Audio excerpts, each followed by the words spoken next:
மோசடி வழக்கில் தொடர்புடையவர்களை தமிழக வெற்றி கழகத்தில் இணைப்பது தொடர்பான கேள்விக்கு ஒருவர் மீது வழக்கு பதிவு செய்யப்படுவது வேறு, அவர் தண்டனைக்கு உட்படுத்தப்படுவது வேறு என்றும், யார் மீதும் வழக்கு பதிவு செய்யலாம், ஆனால் அவர் தண்டனை பெற்றவரா என்பதை ஆய்வு செய்ய வேண்டும் என்று செங்கோட்டையன் பதில் கொடுத்துள்ளார். பள்ளி கல்லூரிகளில் கட்டண கொள்ளை தொடர்பாக செய்தியாளர்கள் எழுப்பிய கேள்விக்கு கட்டணம் எல்லாம் செலுத்தி முடிந்து கல்லூரிகள் திறக்கப்படும் போது கேள்வி கேட்கிறீர்கள் என்று அமைச்சர் செங்கோட்டையன் அளித்த பதில் சர்ச்சையை ஏற்படுத்தியுள்ளது.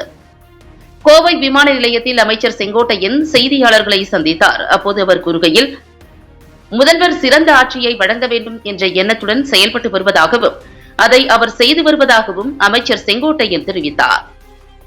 அனிதா ராதாகிருஷ்ணனை ராஜினாமா செய்ய யாரும் வற்புறுத்தவில்லை என்றும், யார் வற்புறுத்தினார்கள் என்று அவர் கூறினால் அதற்கு பதிலளிக்க முடியும் என்றும் தெரிவித்தார். எம்ஜிஆர் ஜெயலலிதா வழிநடத்திய கட்சியை எடப்பாடி பழனிசாமி கார்ப்பரேட் கம்பெனி போல நடத்தி வருவதாகவும் விமர்சித்தார். மற்றவர்களின் கருத்துக்களை கேட்டு செயல்படுவதால் தான் ஒருவர் பின் ஒருவராக கட்சியில் இருந்து விலகி வருகிறார்கள் என்றும் அவர் கூறினார். மோசடி வழக்கில் தொடர்புடையவர்களை கட்சியில் இணைப்பது தொடர்பான கேள்விக்கு ஒருவர் மீது வழக்கு பதிவு செய்யப்படுவது வேறு, அவர் தண்டனைக்கு உட்படுத்தப்படுவது வேறு என்றும், யார் மீதும் வழக்கு பதிவு செய்யலாம், ஆனால் அவர் தண்டனை பெற்றவரா என்பதை பார்க்க வேண்டும் என்றும் தெரிவித்தார். சமூக வலைதளத்தில் தனியார் மருத்துவமனைக்காக பேசவில்லை என்றும், கோவை மெடிக்கல் சென்டர் தனது மைத்துனரின் மருத்துவமனை என்பதால் அங்குதான் சிகிச்சை பெறுவதாகவும் விளக்கமளித்தார். எய்ம்ஸ் மருத்துவமனை கோவைக்கு வருவது குறித்து முதல்வர்தான் முடிவு செய்வார் என்றும், அதற்காக 100 ஏக்கர் நிலம் தேவைப்படுவதோடு விமான நிலையம் மற்றும் ரயில் நிலையம் அருகே இருந்தால்தான் திட்டம் வெற்றியடையும் என்றும் கூறினார். விமான நிலைய விரிவாக்கத்திற்கும் நிலம் தேவைப்படுவதாகவும் அதற்காக தொடர்ந்து போராடி வருவதாகவும் அவர் தெரிவித்தார். கோவையில் நிலத்தின் விலை பெருமளவில் உயர்ந்துள்ளதாகவும் சென்னையை விட கூடுதலாக நில விலை இருப்பதாகவும் குறிப்பிட்டார். செந்தில் பாலாஜி மீது விசாரணை நடைபெறுமா என்ற கேள்விக்கு பதிலளித்தவர், விசாரணையில் யார் மூல காரணம் என்பது தெரியவரும், அதன் பிறகே யார் மீது வழக்கு தொடர வேண்டும் என்பது முடிவு செய்யப்படும் என்றார். அதிமுகவில் இருக்கிறோமா இல்லையா என்று தெரியவில்லை என சி.வி. சண்முகம் கூறியிருப்பது குறித்த கேள்விக்கு அதே கருத்தை எஸ்.பி. வேலுமணியும் தெரிவித்துள்ளதாக அமைச்சர் செங்கோட்டையன் கூறினார். கரூர் விவகாரத்தில் ஆதவ் அர்ஜுனா பேசியது தொடர்பாக திமுகவின் விமர்சனம் குறித்த கேள்விக்கு ஒவ்வொருவருக்கும் கருத்து தெரிவிக்கும் உரிமை உள்ளது என்றும், வழக்கு தொடரப்பட்டால் அதற்கு அவர் பதிலளிப்பார் என்றும் தெரிவித்தார். துறை வாரியாக ஆய்வுக் கூட்டங்கள் தொடர்ந்து நடைபெற்று வருவதாகவும் அதை முதல்வரின் கரூர் பயணத்துடன் ஒப்பிட முடியாது என்றும் தெரிவித்தார். முதல்வர் கரூருக்கு செல்வதால் பாதிக்கப்பட்டவர்களுக்கு என்ன நன்மை செய்ய போகிறார் என்பதை பொறுத்திருந்து பார்க்க வேண்டும் என்றார். லஞ்ச ஒழிப்புத்துறையின் தொடர் சோதனைகள் குறித்த கேள்விக்கு எந்த தவறும் நடைபெறக்கூடாது என்பதற்காக முதல்வர் கண்காணித்து வருகிறார் என்றும், ஒவ்வொரு துறையும் சரியாக செயல்படுகிறதா என்பது குறித்து ஆய்வு செய்யப்பட்டு வருவதாகவும் தெரிவித்தார்.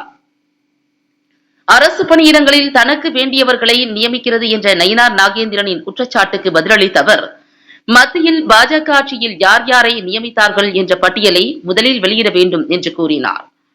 தனியார் பள்ளி கல்லூரிகள் தொடர்பாக அமைச்சர்கள் ஆய்வு மேற்கொண்டு வருவதாகவும், உயர்கல்வித்துறையில் உள்ள காலி பணியிடங்கள் குறித்து ஆய்வு நடைபெற்று வருவதாகவும் தெரிவித்தார். இந்த விவகாரம் தொடர்பாக ஆளுநருடன் 2 முதல் 3 முறை பேச்சுவார்த்தை நடைபெற்றுள்ளதாகவும், அந்த பேச்சுவார்த்தை நிறைவடைந்த பிறகு அனைத்தும் நல்லபடியாக நடைபெறும் என்றும் நம்பிக்கை தெரிவித்தார். கூடுதல் மதிப்பீடுகளுடன் டெண்டர் விடப்பட்ட விவகாரங்கள் கண்டறியப்பட்டுள்ளதாகவும், அவற்றில் நடவடிக்கை எடுக்கப்பட்டால் அரசுக்கு வருவாய் கிடைக்கும் என்றும் கூறினார். காலி பணியிடங்களை நிரப்பிய பிறகே தேவையான நடவடிக்கைகளை எடுக்க முடியும் என்றும், அமைச்சர் தனிப்பட்ட முறையில் முடிவெடுக்க முடியாது என்றும் அவர் தெரிவித்தார். பள்ளி கல்லூரிகளின் கட்டண வசூல் குறித்து செய்தியாளர்கள் எழுப்பிய கேள்விக்கு பதிலளித்தவர், கட்டணம் எல்லாம் செலுத்தி முடிந்து கல்லூரிகள் திறக்கப்படும் போது கேள்வி கேட்கிறீர்கள் என்று அமைச்சர் செங்கோட்டையன் பதிலளித்தார். புதிய அரசு பொறுப்பேற்று 55 நாட்கள் தான் ஆகியுள்ளதாகவும், 6 மாதங்கள் பொறுத்திருந்து அரசின் செயல்பாடுகளை பாருங்கள் என்று முதல்வர் ஏற்கனவே தெரிவித்துள்ளதாகவும் அவர் கூறினார். தனது துறையில் தவறுகள் கண்டறியப்படும் இடங்களில் தேவையான மாற்றங்கள் தொடர்ந்து செய்யப்பட்டு வருவதாகவும் அமைச்சர் செங்கோட்டையன் தெரிவித்தார்.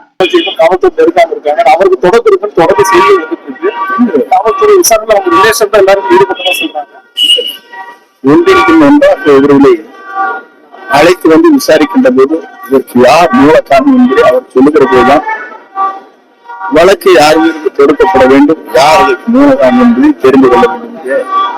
வேறொன்றும்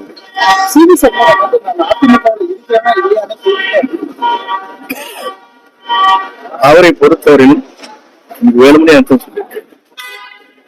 அவர் தலைமுறை ஒரு காலத்திலே அங்க இருக்கிற எதிர்கட்சியினுடைய போராடாக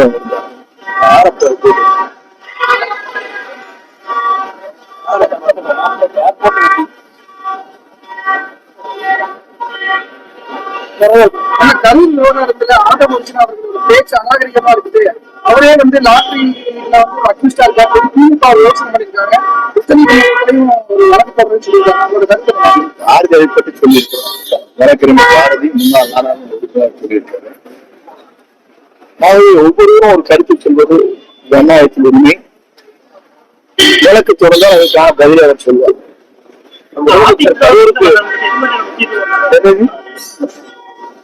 எங்களை பொறுத்தவரையும் வருகின்றவர்களை எப்படி அரவணைத்து செல்வது, நம்பி வருகின்றவர்களுக்கு எப்படி நம்பிக்கை தருவது என்பது நம்முடைய தமிழக வெற்றி கணக்கில் தலைவர் முதல்வர் முடிவு செய்வார்.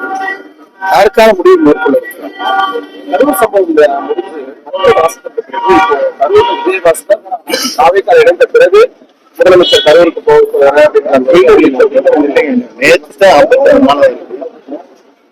தொடர்ந்து ஆளுநரை ஆட்சியில் இருக்கிற நிதி நெருக்கடி, அதற்கு பிறகு மாவட்ட ஆட்சித்தலைவர், காவல்துறை மாவட்ட கண்காணிப்பாளர், அதே போல வனத்துறையை சார்ந்தவுடைய மாநாடு இந்த நாட்டில் தொடர்ந்து இன்றைக்கு தொடர்ந்து ஆய்வு பணிகள் நடக்கும் குறையின் வாரியாக. இதற்கு அதற்கு ஒப்பிட முடியாது. நீங்க வந்தாலே ஒரு முதலமைச்சர் பொறுப்பேற்ற உடனே அடுத்த நிமிடம் அங்கே போகணும். நாளைக்கு வந்ததுக்கு அப்புறம் என்ன மாற்றங்கள் நீ தெரிஞ்சுக்கலாம். எதுக்காக போறாங்கிறது தெரியும். முதலமைச்சர் எதற்காக போறோம், அவருக்கு என்ன நன்மைகளை செய்ய போறோம் என்பதை பொறுப்பு தான் பார்க்கிறது. அரசு பணி தருவது உறுதியா சார்? குடும்பத்துக்கு ஒரு அரசு பணி கொடுக்கிறது பொறுத்திருந்து பாருங்க, நல்லதே நடக்கும். அரசு துறைகள்ல தொடர்ந்து லஞ்ச துறை சோதனை நடத்திருக்காங்க. ஒரு துறை பொதுவாக தவறுகள் நடந்துவிடக் கூடாது என்பதிலே அவர் கண்காணித்து வருகிறார். ஆகவே ஒவ்வொரு துறையும் சரியாக இருக்கிறதா என்பதை ஆய்வு செய்வதற்கு நம்முடைய 2 துறைகள் இருக்கிறது. ஒன்று நம்முடைய அதிகப்படியான சொத்துக்களை சேர்ப்பதற்கு வெல்த் கேஸ் என்று சொல்வார்கள், அதற்கான ஒரு துறை. மற்ற துறைகள் எப்படி ஒவ்வொரு அதிகாரியும் இயங்குகிறார், இந்த அரசு புதிய அரசு பொறுப்பேற்றதற்கு பிறகு செயல்பாடுகள் எப்படி இருக்கிறது என்பதை ஆய்வு செய்கின்ற துறையும் இருக்கிறது. 2 துறை முதலமைச்சருடைய நேரடி பார்வையில் இருக்கிற துறைகள். அரசு வழக்கறிஞர் பணியிடங்கள்லாம் அரசு தங்களுக்கு வேண்டிய பணியமர்த்ததுன்னு சொல்லி ஐநர் நாகேந்திரன் ஒரு விமர்சனத்தை வச்சிருக்காரு. இது அரசு வேலையை நம்பி இருக்கிற இளைஞர்களோட கனவை சிதைக்கிறாங்க. இதே நயனார் நாகேந்திரனுடைய பிஜேபி இருக்கின்ற அரசு பிஜேபியுடைய அங்கே மத்தியில ஆளுகிற போது இந்த மாநிலத்துல யாரார் நியமித்தார் என்பது நீங்க தெரிந்து கொள்ள வேண்டும். அவங்க லீகல் அபியூஸ் போட்டாங்கல்ல, பிஜேபி சமூக ரயில்வே இருந்தாலும் மற்ற துறையாக இருந்தாலும் போட்டிருக்காங்க. அது யாரை போட்டிருக்காங்க பட்டியல அவர் பதிவிட்டு தமிழ் கொள்ளையில அதிக கவனம் செலுத்தி எல்லாம் பண்ணிட்டு இருக்காங்க. ஆனா கல்விக் கொள்ளையில இது வரைக்கும் கவனம் செலுத்தாம தமிழ்ல சிவக்க காட்டுன்னு சொல்றாங்க. இல்ல கல்வி அதாவது தனியார் கல்லூரிகளில் தனியார் கல்லூரி பள்ளியை பொறுத்தவரையில் தெளிவாக ஒவ்வொரு அமைச்சரும் ஆய்வு செய்திருக்கிறார்கள். படிப்படியாக அவங்க நிறைவேற்ற ஆய்வு போனீங்க அமைக்கப்பட்டது ஒரு 4 வராது. கல்வித்துறை அமைச்சர் பல்வேறு பணிகள் இருக்கு, உங்களுக்கு தெரியாது. ஆளுநரோடு சேர்ந்து எத்தனை துணை வந்திருக்கு, எத்தனை ரெஜிஸ்ட்ரார் நியமிக்கப்படணும் எல்லாம் காலியா இருக்கு. இது முதல்ல அது சரி பண்ணாதான் இங்க மற்றது சரி பண்ண முடியும். ஆகவே இதெல்லாம் நிறைய இடங்களில் யூனிவர்சிட்டி பொறுத்தளவு வேக்கன் நிறைய இருக்கு. இதை சரி செய்வதற்கு ஆளுநரோடு 2-3 முறை பேச்சுவார்த்தை நடைபெற்றுக் கொண்டிருக்கும் அறிவியல். ஆக இது முடிந்ததற்கு பிறகு எல்லாம் நல்லாதான் நடக்கும். ஆனா தமிழக அரசு வெள்ளையில பொறுத்த வரைக்கும் டாஸ்மாக் மதுபானத்தை வந்து மிகவும் நம்பி இருந்த ஒரு காலகட்டம் இருக்கு. இன்னைக்கு வந்து டாஸ்மாக் மதுபான கடைகளுடைய எண்ணிக்கை குறைச்சிட்டாங்க, ஏற்கனவே கடைகளுடைய எண்ணிக்கை குறைச்சிருக்காங்க. அடுத்த வருவாய்க்கு என்ன அதற்காக வந்து எங்கெங்கே லீக்கேஜ் இருக்கிறது அதெல்லாம் சரி செய்வாங்க. ஒண்ணுமே கூடுதலாக மதிப்பீடுகள் தயாரித்து டெண்டர் விடப்பட்டதெல்லாம் கண்டுபிடிச்சிருக்காங்க. நடவடிக்கை எடுக்கிற போது அதிலிருந்து வருவாய் வீட்டு வாய்ப்பு. தனியார் பள்ளிகள்ல வந்து படிப்படியாக பண்ண முடியும் அப்படின்னு சொல்றீங்க. இல்ல படிப்படியான சொல்லவில்லை, சொல்லாதே சொல்லிட்டீங்களா, படிப்படியா பண்ணவில்லை. இப்போ வந்து தனியார் கல்லூரிகள் பொறுத்தவரும் தனியார் பள்ளிகள் பொறுத்தவரும் நேர்மையான முறையில் ஆட்சி நடைபெற வேண்டும் நாம் கருதுகிறோம். எடுத்தெடுப்புல தராதான் நடத்த முடியாது. நீங்க ஈக்குவலா இருக்காங்க, அவங்க ஓரளவுக்கு வந்து 30% இருக்காங்க. எந்த கல்லூரியாக இருந்தாலும் உங்க வைஸ் சான்சலர் வேணும், அதற்கு பிறகு ரிஜிஸ்ட்ரார் வேணும். எத்தனை இடங்கள் காலி பணிகள் இருக்குன்னு உங்களுக்கு தெரியும், எத்தனை யூனிவர்சிட்டியில வந்து வைஸ் சான்சலர் இல்லைங்கிறது உங்களுக்கு தெரியும். இதெல்லாம் நிறைப்பதற்கு பிறகுதான் நடவடிக்கை எதுவாக இருந்தால் எடுக்க முடியுமே தவிர தனிப்பட்ட முறையில் அமைச்சர் நேரடியாக நடவடிக்கை எடுக்க இயலும். கட்டணத்தை கண்காணிக்கிறது இந்த கட்டணங்கிறது வேறு.